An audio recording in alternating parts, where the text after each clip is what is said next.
Bismillahirrahmanirrahim. Assalamualaikum warahmatullahi wabarakatuh dan salam sejahtera kepada seluruh rakyat Malaysia. Seperti biasa, seperti hari-hari biasa, saya akan melaporkan tentang beberapa perkara seperti kadar kepatuhan dan perkara lain. Semalam 14 April 2020, PDRM bersama dengan ATM telah mengadakan sebanyak 799 sekatan jalan raya di seluruh negara dan melakukan pemeriksaan ke atas 545,182 kenderaan. Sebanyak 59,690 pemeriksaan mengejut telah diadakan di seluruh negara dengan sebanyak 6,907 premis telah diperiksa oleh pihak berkuasa. Semalam, PDRM telah menangkap 612 individu kerana engkar PKP yang merangkumi 590 individu yang direman dan 15 individu dibebaskan dengan jaminan polis. Seramai 337 individu telah dituduh di mahkamah di atas kesalahan mengingkari PKP dan yang berkaitan. Jumlah tangkapan kumulatif engkar PKP sehingga 14 April, iaitu semalam, adalah seramai 9,702 individu. Seperti yang saya sebutkan, kerajaan pihak polis tidak lagi bertoleransi dengan mana-mana pihak yang masih berdegil dan gagal mematuhi PKP. Tindakan tegas terus diambil kepada sesiapa yang didapati tidak mematuhi arahan pihak berkuasa. Jadi kita sangat memerlukan kerjasama daripada rakyat. Sekarang timbul isunya oleh kerana terlalu ramai yang ditangkap, kita mengurangkan pemberian kompaun dan sebagainya. Bagaimana pula dengan apabila dibawa ke mahkamah, apabila dihukum penjara oleh mahkamah, maka timbul isu yang pernah dibangkitkan, iaitu mahkamah akan terlalu penjara akan terlalu sesak dan pastinya penjarakan sosial tidak dapat dilaksanakan.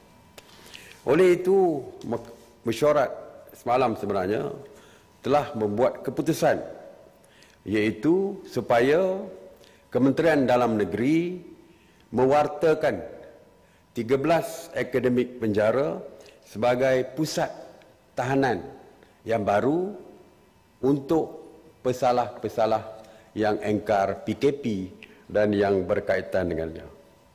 Jadi, oleh kerana kita mempunyai 13 pusat akademi penjara yang akan kita tukarkan kepada penjara ataupun pusat tahanan kepada pesalah PKP, jadi kita boleh menyelesaikan isu yang berkaitan dengan penjarakan sosial dan sebagainya. Prosedur, walaupun di pusat akademi penjara sebagai pusat tahanan ini, peraturan dan undang-undangnya adalah sama saja dengan penjara biasa. Bukan bermakna bila masuk ke pusat penjara ini makanannya bermewah-mewah dan sebagainya, tidak lagi. Tidak. Ianya tetap mengikut SOP penjara biasa. Penjara biasa. Jadi perkara yang lebih detail tentang perundangan dan sebagainya akan dibincangkan bersama oleh pihak PDRM, Peguam Negara dan juga Jabatan Penjara. Sanitasi awam masih kita teruskan seperti biasa. Selain daripada pemulihan oleh Kementerian Kesihatan, PKP dan juga tindakan polis untuk mencegah beredarnya rakyat terlalu bebas, ya, dan tanpa sekatan dan sebagainya, kita menganggap sanitasi awam merupakan satu lagi kaedah yang dilakukan bagi mengurangkan penularan COVID-19 ini. Sebab itu kita memberi fokus kepada 3, iaitu Kementerian Kesihatan dari segi PDRM dan ATM, dari segi mengawal supaya tidak berlaku pergerakan yang bebas dan sebagainya, dan begitu juga dengan sanitasi awam supaya kita boleh mengurangkan penularan COVID ini. Jadi di bawah seliaan KPKT sejak 30 Mac sebanyak 1,871 operasi sanitasi awam dilaksanakan di 99 zon, termasuk di 26 zon merah. Antara kawasan yang disanitasi termasuklah bangunan kerajaan 763, tempat awam 816, pusat perniagaan dan 148 pasaraya. Semalam sebanyak 170 operasi sanitasi yang meliputi 75 zon di 13 negeri, termasuk 34 kawasan di Johor dan 22 di Pahang, yang mana sebanyak 99 bangunan kerajaan, 62 tempat awam, 80 pusat perniagaan dan 9 pasaraya telah disanitasi. Semalam juga sebanyak 17 kawasan guna sama, skim strata kos rendah dan sederhana rendah, zon merah di Selangor telah disanitasi, menjadikan jumlah keseluruhan 37 kawasan guna sama zon merah di Selangor telah selesai disanitasi. Mengenai pusat kuarantin, setakat semalam sebanyak 177 pusat kuarantin telah beroperasi berbanding dengan 176 pada hari sebelumnya, yang mana 14,536 individu sedang menjalani proses kuarantin wajib. Semalam, seramai 157 rakyat Malaysia telah pulang ke tanah air dan dikuarantin secara wajib. Tuan-tuan dan puan-puan sekalian, seluruh rakyat Malaysia, hari ini bermulalah PKP ketiga. Maka seperti kita tahu, perintah dan sekatan ini akan berterusan selama 14 hari. Kerajaan amat berterima kasih kepada rakyat yang masih bersabar dan terus menyokong kerajaan di dalam kita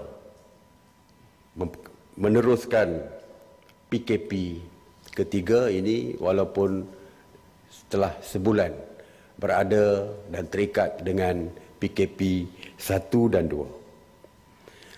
Saya mewakili kerajaan ingin mengucapkan setinggi-tinggi terima kasih kepada rakyat yang patuh kepada arahan PKP, dan kita mengharapkan supaya lebih kurang 3% yang masih belum patuh dan berdegil supaya patuh kepada arahan PKP ini. Kita juga ingin mengucapkan terima kasih yang tidak terhingga kepada petugas-petugas barisan hadapan ataupun frontliners yang terdiri daripada jururawat, doktor, kaki tangan hospital, PDRM, Angkatan Tentera Malaysia, APM, rela, petugas PBT, Jabatan Bomba dan Penyelamat, Jabatan Penjara,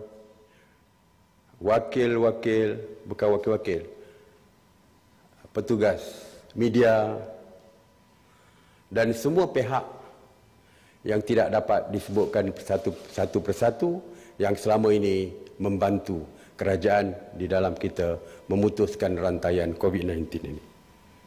Begitu juga dengan petugas-petugas di belakang tabir yang kita tidak sebutkan. Termasuklah pekerja-pekerja pembersihan misalnya. Tanpa mereka, kita boleh bayangkan bagaimana keadaan kita di sekeliling kita. Jadi mereka juga antara yang perlu kita berikan ucapan terima kasih dan lain-lain lagi yang tidak dapat saya sebutkan. Saya menyeru, marilah kita semua sebagai rakyat Malaysia bersama-sama, tanpa mengira kaum, tanpa mengira agama, malah tanpa mengira fahaman politik sekalipun, untuk sama-sama kita berganding bahu di dalam memerangi COVID-19 ini. Semoga rantaian COVID-19 ini dapat kita putuskan dan seterusnya kita sama-sama menamatkan PKP yang sedang dilaksanakan. Jadi sekali lagi sebelum saya mengakhiri PC saya hari ini, saya sekali lagi menyeru terus tinggal di rumah demi keselamatan diri, keluarga dan masyarakat. Stay home, stay safe. Terima kasih. Assalamualaikum warahmatullahi wabarakatuh. Soalan? Assalamualaikum Datuk Seri, saya Syabiha dari Bernama. Okey Datuk Seri, soalan saya, berapakah peratusan pematuhan PKP setakat semalam memandangkan kes ingkar PKP semakin meningkat? Soalan kedua saya, pandangan Datuk Seri mengenai statement yang dibuat oleh KPN Tan Sri Abdul Hamid Abado semalam, iaitu mungkin dilanjutkan sehingga Jun jika keadaan pematuhan semakin merosot. Dan soalan ketiga mengenai adakah hari ini ada perbincangan mengenai bazar Ramadan. Itu saja. Okay. Wah, 3 soalan.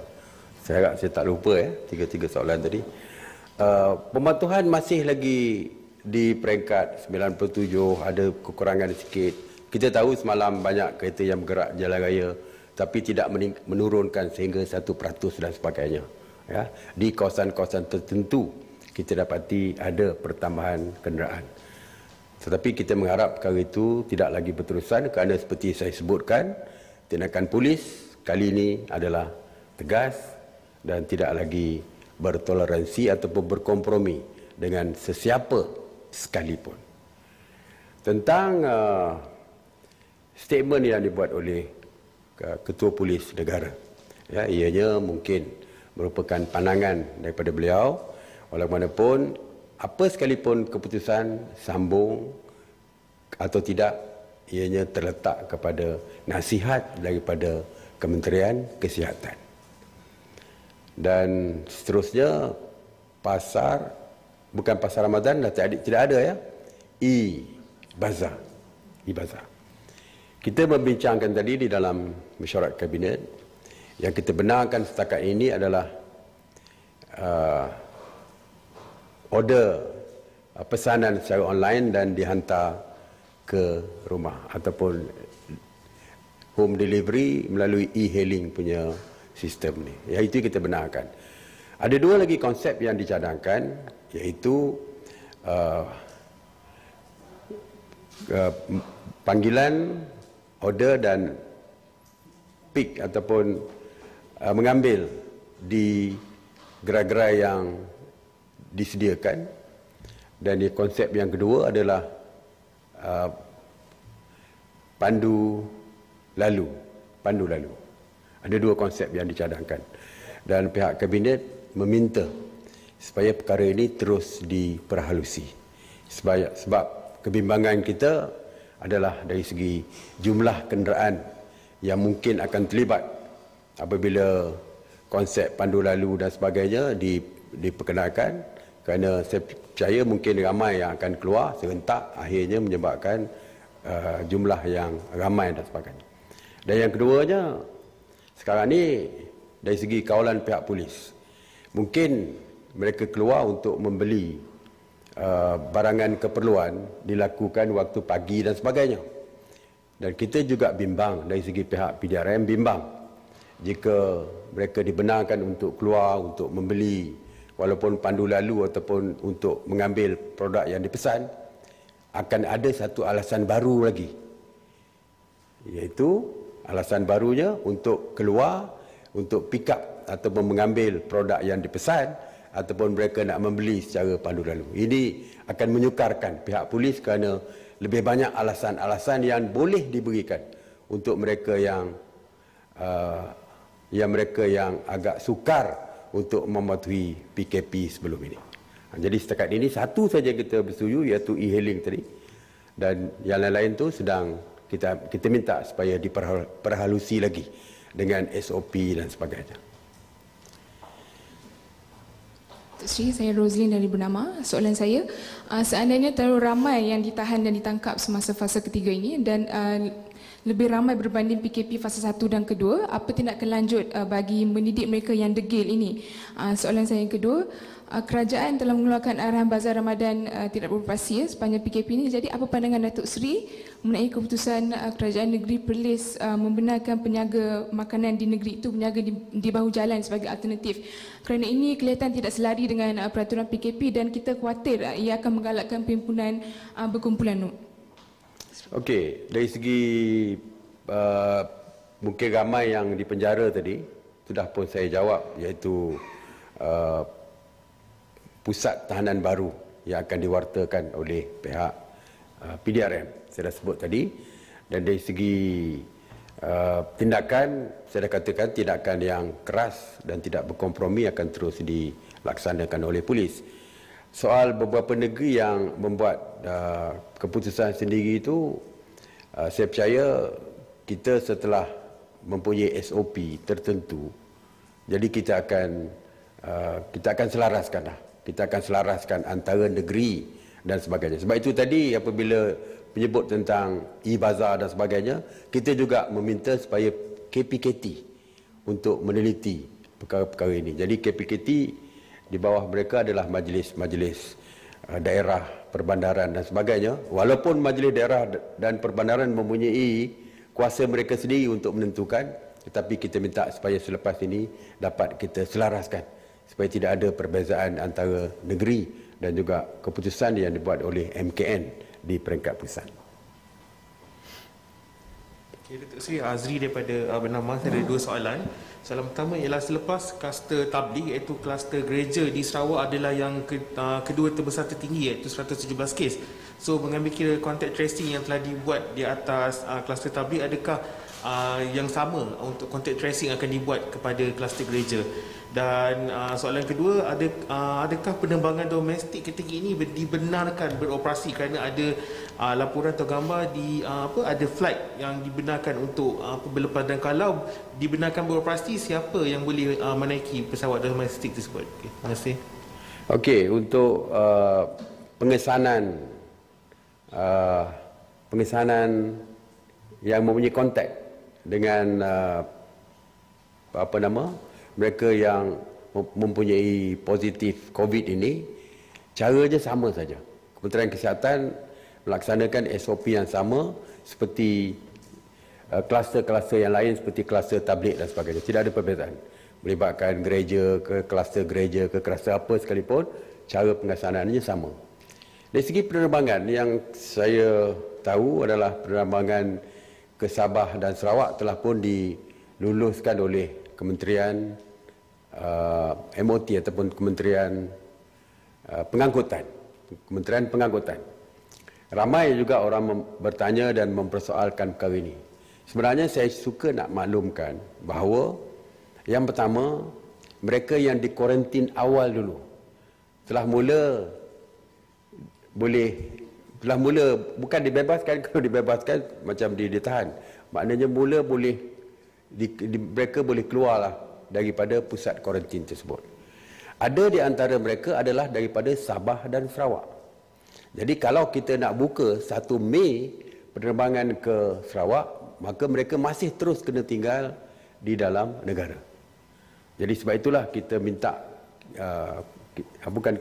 MAS berpandangan, Kementerian Pengangkutan juga setelah berbincang dengan kita, berpandangan bahawa perlu ada penerbangan pulang supaya mereka tidak perlu lagi dikuarantin kerana tamat 14 hari. Jadi mereka boleh pulang.